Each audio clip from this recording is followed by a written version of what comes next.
Hello, today we will guide you through how to save Lucidchart file. If you have finished working on a diagram in Lucidchart and want to keep a copy of it, this process is quick and straightforward. In this walkthrough, we'll go from opening your diagram to exporting it so you can save it in the format you need. As you follow along, it helps to have your diagram already open so you can move through each part without interruption. Begin by going to your blank diagram in Lucidchart. This is the document you want to save. Once the diagram is open on your screen, take a quick moment to confirm that you're in the correct file. This is especially helpful if you have multiple tabs or projects open, since exporting the wrong document is an easy mistake to make. Next, look toward the top area of the Lucidchart window and click on the three-line menu icon. This menu gives you access to additional file options and settings.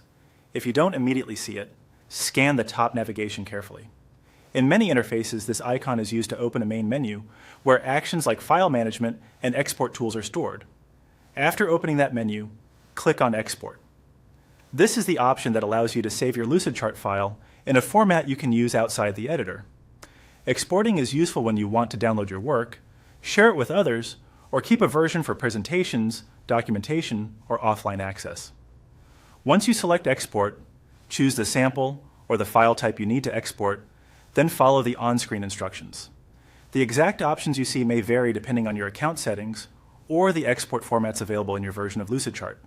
Take your time here and select the format that best fits your goal. For example, if you need a static visual version, choose the appropriate export type shown on your screen. If the platform asks for additional preferences, such as page settings or quality options, review them before confirming. After that, continue following the prompts until the export is complete. In most cases, your file will either download automatically or you'll be asked where you want to save it on your device. It's a good idea to save it somewhere easy to find, like your desktop or a clearly labeled project folder, so you can access it later without searching. And that's it. You've successfully saved your Lucidchart file by exporting it through the menu options available in the editor.